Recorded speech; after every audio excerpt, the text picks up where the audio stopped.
Hello everyone, welcome to my channel. This is Mohammed Sif. In this video we are going to read chapter 3 of our novel Great Expectations. Please subscribe to my channel and click the bell icon to get all my new videos. Let's start reading.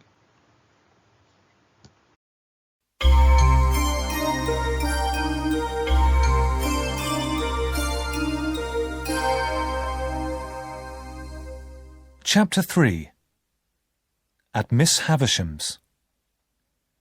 One evening, about 2 years later, Joe and I were sitting together by the fire. Mrs. Joe had gone to town with Uncle Pumblechook in the pony cart. I had learned to read and write a little, and Joe was very proud of me. I was trying to teach him the alphabet, but the only letters he could recognise were J, O, and E. "I think it's too late for me to learn, Pip, old chap," Joe said sadly. "I never went to school. My mother wanted me to go to school, but my father would not let me. He was a hard man, Pip. My father was a blacksmith. He kept me away from school and made me work for him. He was cruel to my mother and often beat her. That's why I let your sister do what she wants," Joe explained. "She's hard on you, I know, Pip, but she has a good heart. She looked after you when your mother and father died. She was looking after you when she agreed to marry me. Bring the poor little child, I told her. There's room at the forge for him." I began to cry and to thank Joe for his kindness. I knew what a good friend he was to me. It was now 8 o'clock and dark outside. Joe put more coal on the fire. We stood by the door and listened for the sound of Uncle Pumblechook's pony cart.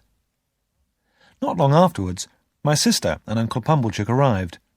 They stood and warmed themselves by our kitchen fire. As Mrs. Joe took off her bonnet and shawl, she looked at me sharply. "Well, this boy should be grateful to me now," she cried. Joe and I looked at each other in surprise.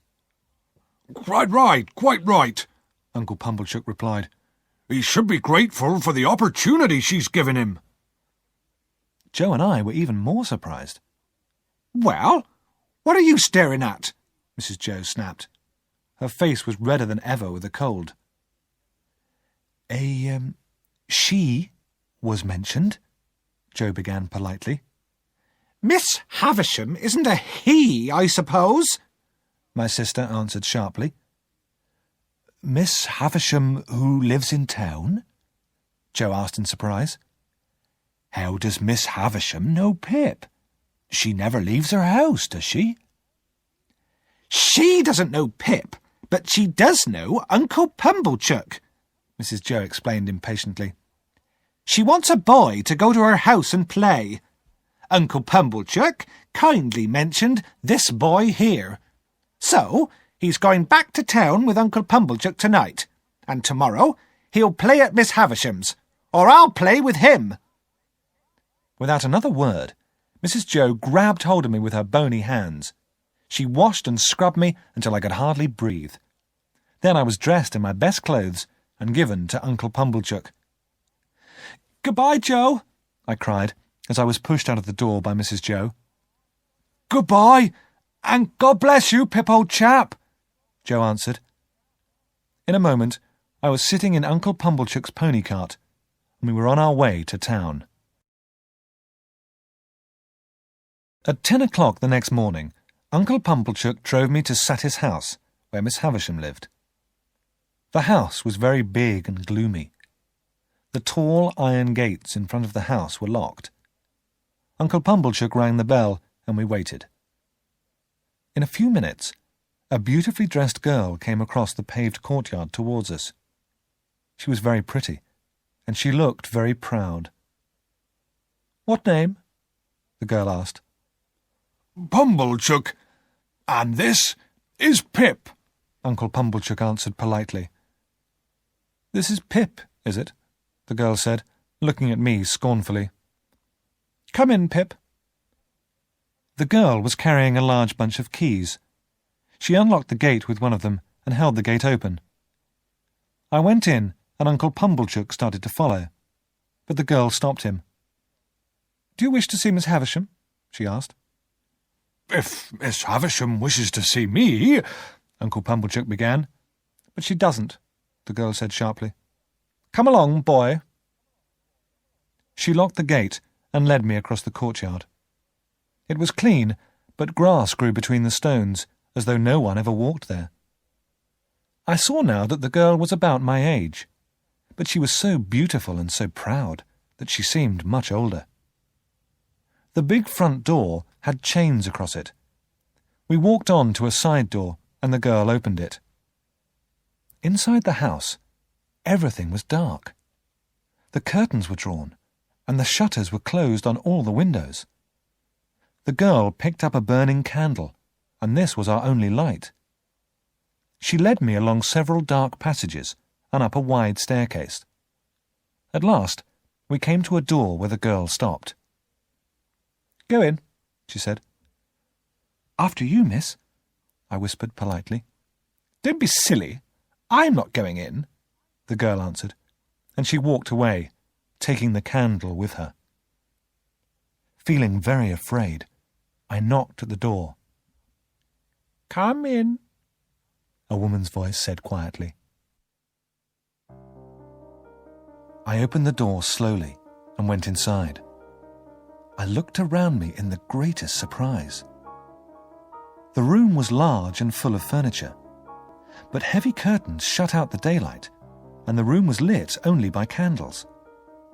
I saw that I was in a lady's dressing room, and at the dressing table sat the strangest lady I had ever seen.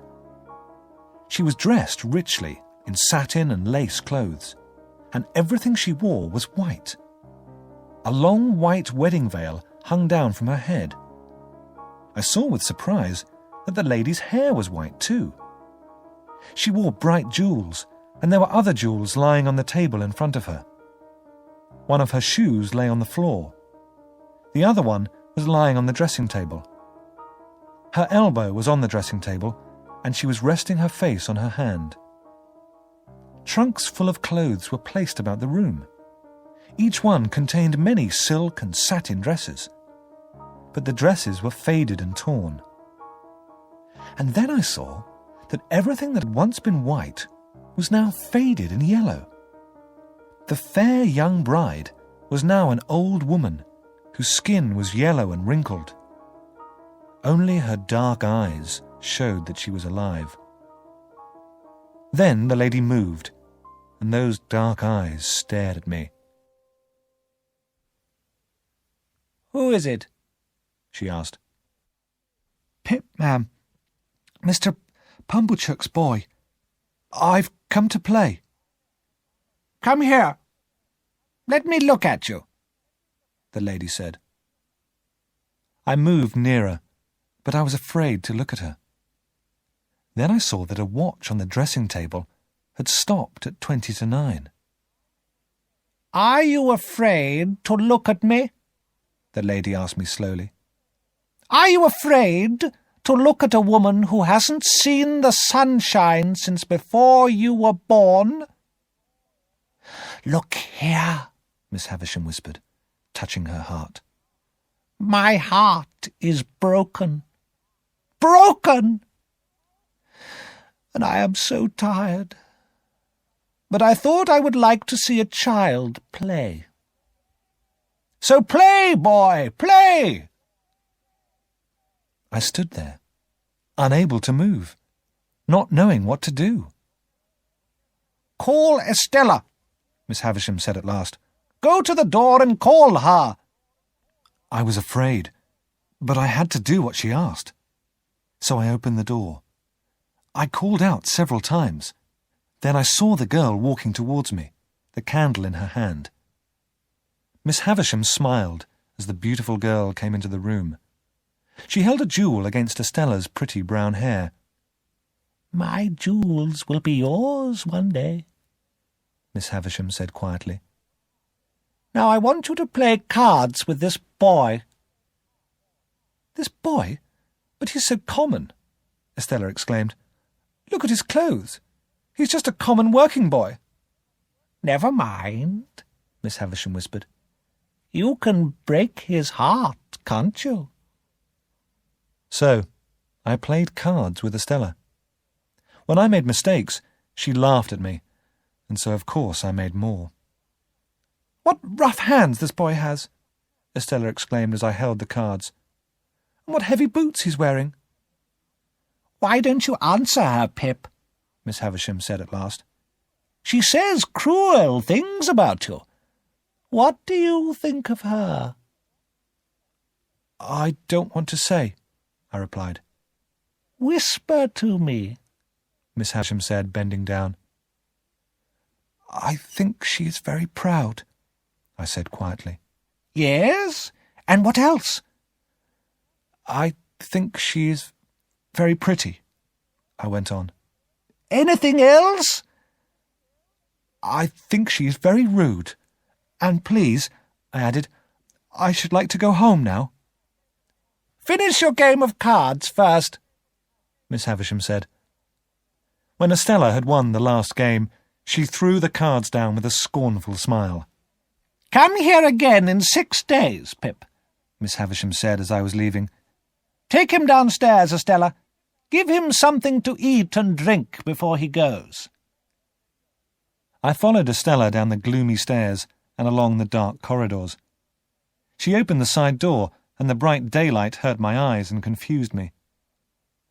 Estella told me to wait in the courtyard. In a few minutes, she returned with some meat and bread. She placed the food on the ground, as though I was a dog. Tears came into my eyes. I turned my head away, so that Estella would not see me crying. But when she had gone, I cried aloud and kicked the wall with a heavy boot she had laughed at. After a time, Estella returned with her keys and unlocked the iron gate. "Why aren't you crying?" she asked me with a smile. "Because I don't want to," I replied. "Yes, you do," she said. "Your eyes are red with crying. You're nearly crying now." She laughed, pushed me outside the gate and locked it behind me. I went straight back to Uncle Pumblechook's, but he was not at home, so I began the long walk back to the forge alone.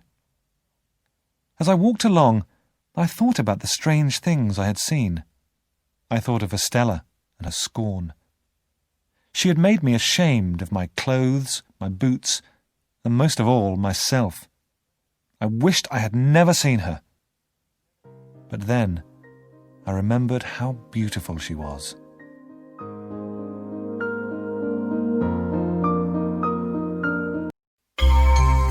This is the end of our lesson today. If you liked it, please share it and subscribe to my channel, and see you. Chapter 3.